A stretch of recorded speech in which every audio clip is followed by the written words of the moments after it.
Bom, vamos lá, continuando então aqui nos grupos de cordados. Já falamos de peixes e anfíbios, hoje a gente vai falar de répteis e aves.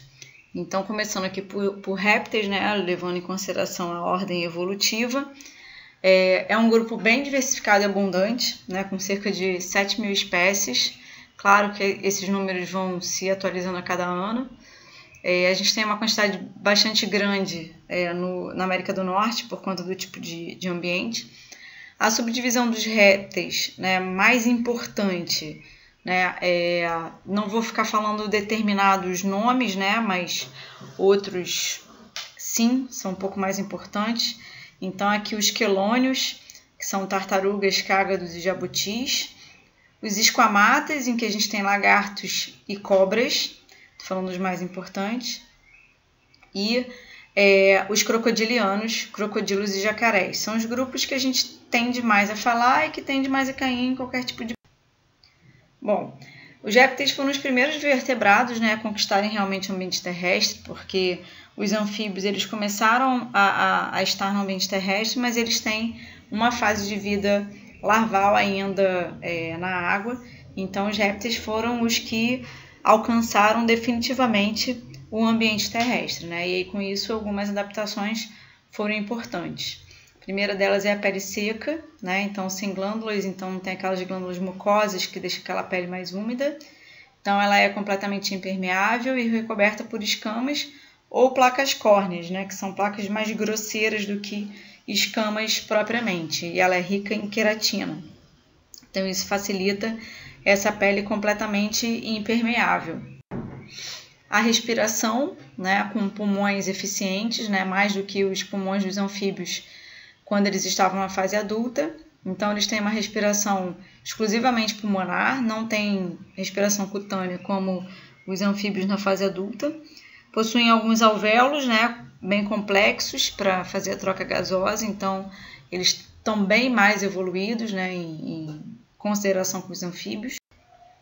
A reprodução, eles têm uma fecundação interna, né? Então isso acontece dentro do corpo da fêmea.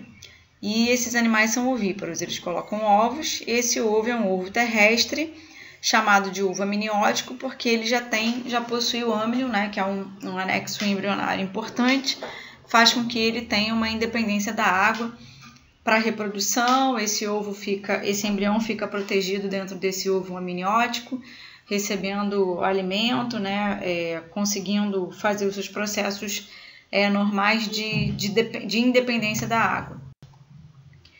A excreção, né, os répteis excretam ácido úrico, que é um produto que não é tóxico, né, e é insolúvel em água. Então, mesmo sendo um animal ovíparo, não é um animal que vai sofrer com o tipo de excreta que ele está excretando, né, porque apesar de ser um excreta e isso ficar inicialmente dentro desse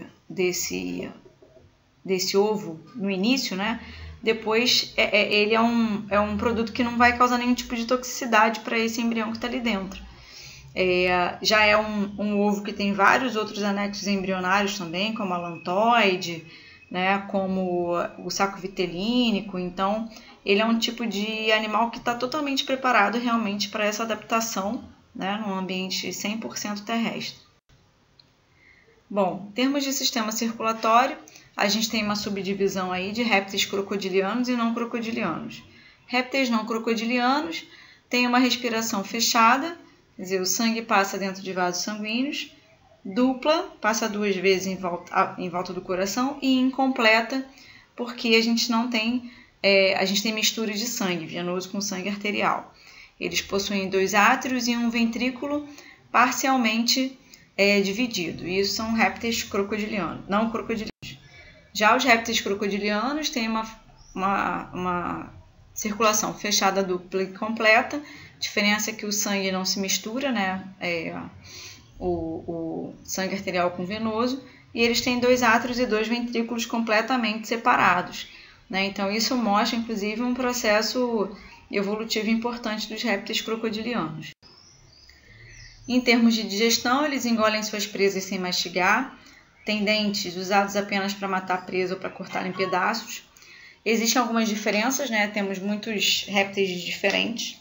Tartarugas e cágados são carnívoros, E os jabutis são herbívoros e frugívoros, ou frutívoros, tanto faz também, que são indivíduos que se alimentam de frutas.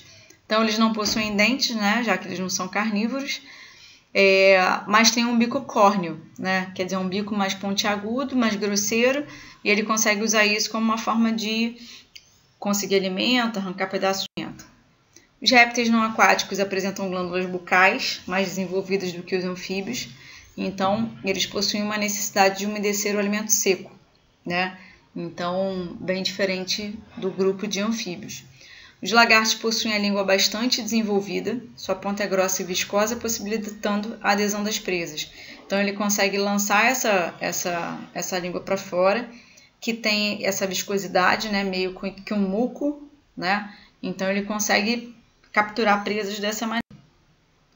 O esôfago dos répteis é claramente delimitado do estômago, e o intestino delgado é mais desenvolvido que os anfíbios. A gente está num processo evolutivo em termos de grupos, né? Então, a gente vai ter sempre o réptil aí como um animal um pouco mais desenvolvido que os anfíbios. Dentro dos grupos dos vertebrados, os répteis são os primeiros a apresentar seco ou divertículo secal, que nasce do ponto de união entre intestino grosso e delgado. Isso faz uma diferença no processo digestivo desses animais. E termina numa cloaca. Em termos de sentidos, cobras, por exemplo, possuem uma fosseta loreal, são aberturas, né, nas laterais da cabeça, né, próximas às narinas. Nem todas as cobras possuem, mas ele serve como uma detecção de infravermelho, né, através de células sensoriais termorreceptoras.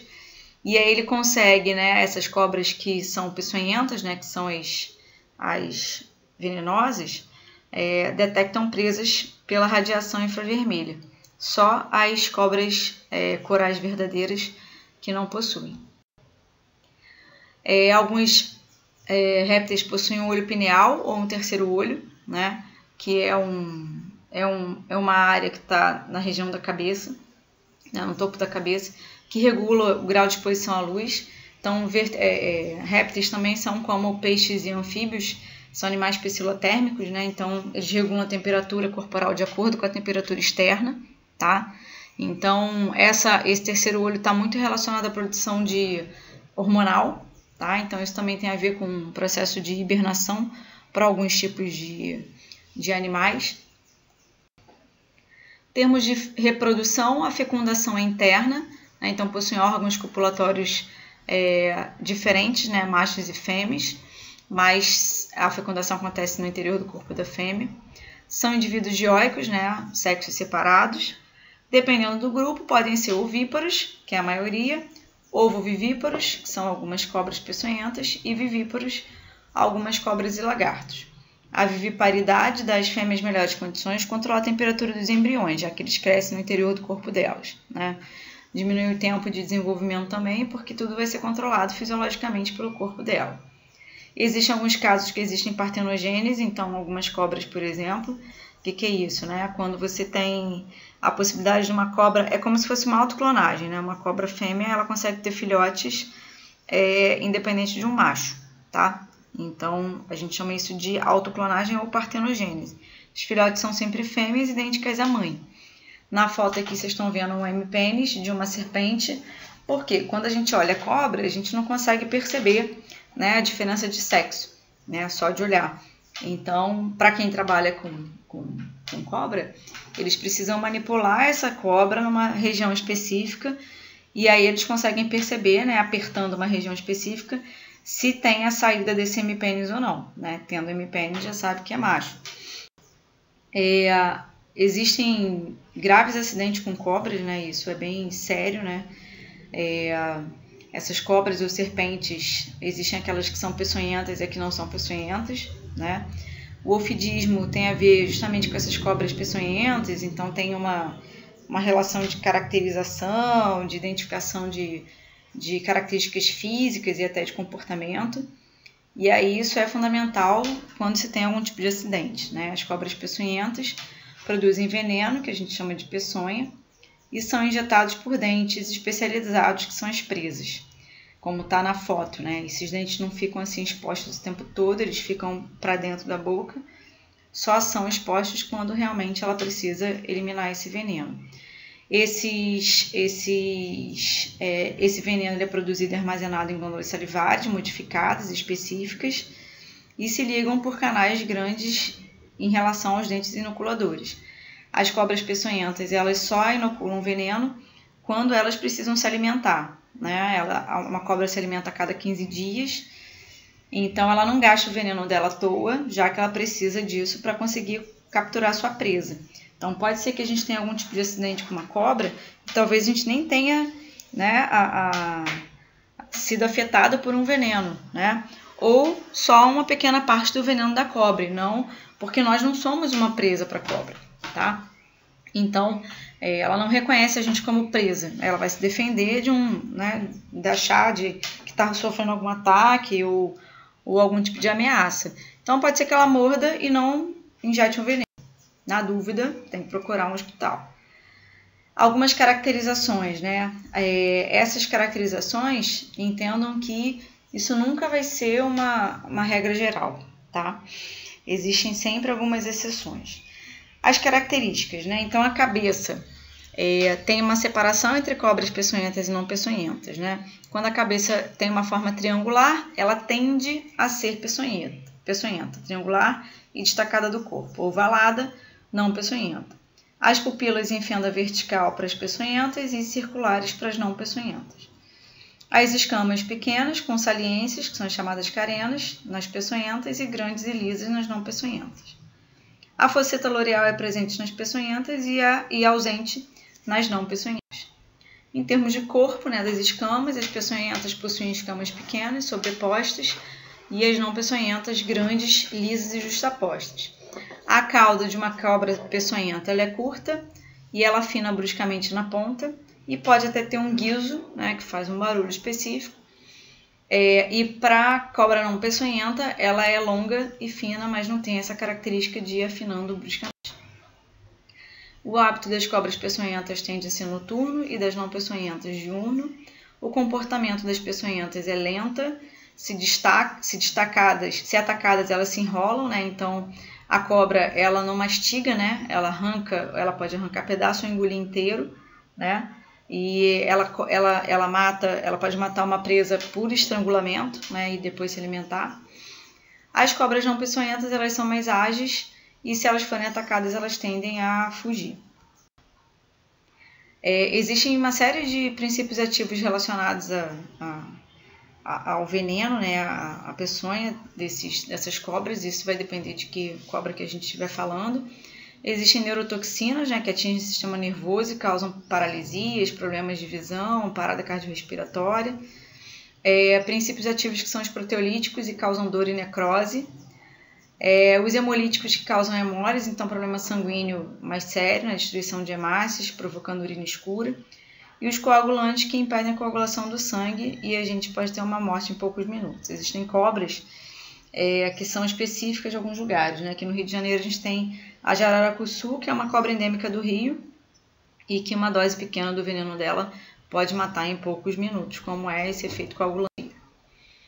A profilaxia, né? Tem que tomar cuidado, principalmente pessoas que trabalham em áreas que possam ter cobra, né? Então, trabalhadores do campo, né? Pessoal que trabalha em regiões que tem muitas árvores ocas, que são esconderijos muitas vezes as cobras. Lugares com criadores de animais, também é muito comum ter algumas cobras, porque elas vão estar ali buscando também um alimento. Bom, falando das aves, né? A gente tem mais de 9.000 espécies de aves, né? Que excedem muito em número qualquer grupo de vertebrados, menos os peixes. O primeiro grupo de vertebrado endotérmico, que é o animal que ele mantém sua temperatura corporal independente da temperatura externa, tá? Então, diferente de peixes, anfíbios e répteis. Então, o primeiro animal endotérmico, tá? Ele se encontra em grandes ambientes, florestas, desertos, montanhas, pradarias, até ambientes congelados. Algumas ainda vivem numa escuridão de cavernas, ou mergulham também em grandes profundidades. São as chamadas aves aquáticas, não porque elas nadam, mas porque elas mergulham para buscar alimento. Tem um corpo adaptado para o voo, né? Então tem uma série de características que faz essa adaptação. Então é um vertebrado que tem pena, então essa pena ela mantém essa temperatura estável das aves e deixa elas mais leves, né? Então elas conseguem voar com mais facilidade. Tem um esqueleto bem leve, né? A gente diz que eles têm ossos longos e ocos, né? Que são chamados de ossos pneumáticos. Existe uma circulação de ar com bastante facilidade e ele não pesa tanto porque ele não é um osso compacto, né? Ele tem uma redução de articulações, então cintura escapular e pélvica, costelas e colunas são quase que uma peça única e resistente, então ele não tem, como é um animal que muitas das vezes, né, dependendo da espécie, ela voa por longas durações e sofrendo corrente de vento, isso facilita com que ela resista a essa pressão. Extremidades das asas anteriores transformadas em asas, né? Então essa asa também está presa, né, à cintura escapular, né, que é ao peito, né, ao tórax da ave. Isso também facilita o voo. Ela tem um osso externo bem desenvolvido, que é o osso da frente do peito, né? Essas aves que voam apresentam uma quilha bem saliente, né, que é uma parte dessa asa em que vai ter uma facilidade para suportar a musculatura, que vai ter muita força na hora de um voo. Nem todas as aves voam, né? A fúrcula também é um outro osso, né, que é resultante das clavículas unidas, né, que também facilita a articulação das asas. Óbvio, né, nem toda ave possui todas essas estruturas, vai depender do tipo de comportamento, né, que ela possua. Algumas aves, né, elas não voam, né, que são as ratitas, então elas é uma característica, né, uma caracterização do nome do grupo. Então tem um externo mais achatado, menos desenvolvido, sem quilha e sem careno, tá? Tirando os pinguins que possuem.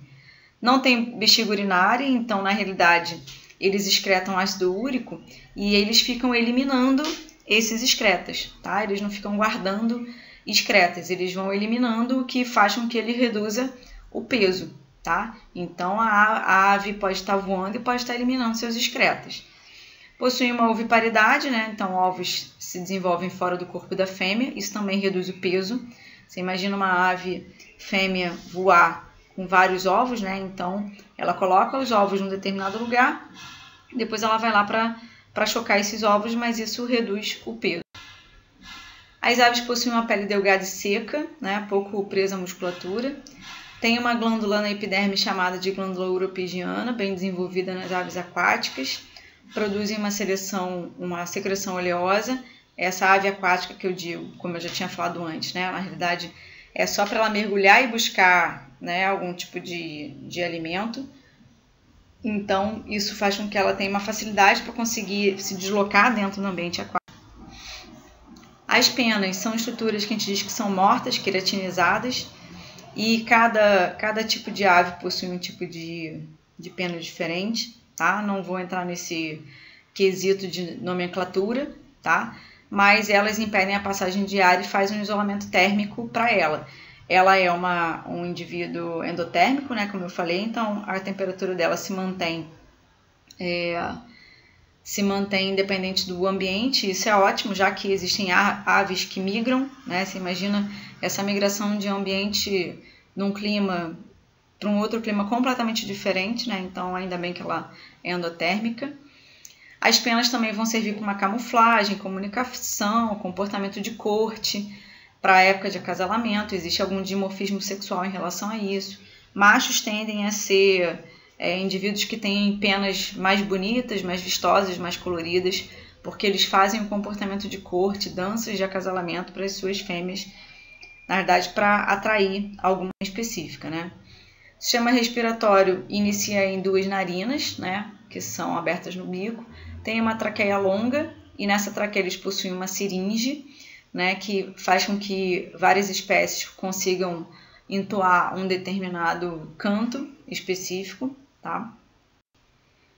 Os pulmões, né, também são muito eficientes, se ligam a sacos aéreos que também facilitam a circulação dos gases e a melhor respiração. Estão conectados aos ossos pneumáticos, então eles são reservatórios de ar, reduzem a densidade do corpo do animal, facilita o voo. Então, essa ave tem uma série de adaptações, né, para conseguir voar melhor. O coração é dividido em 4 cavidades, 2 átrios e 2 ventrículos, completamente separados, circulação fechada dupla e completa, como é o nosso coração e como é dos répteis que a gente falou lá atrás. Uma só aorta curvada para o lado direito do corpo, então um pouquinho diferenciado, hemácias grandes, ovais e nucleares. Sistema digestório, possuem glândulas salivares abundantes, principalmente nas aves que se alimentam de grãos, né? Eles precisam ter saliva para conseguir manipular esses grãos e conseguirem se alimentar normalmente.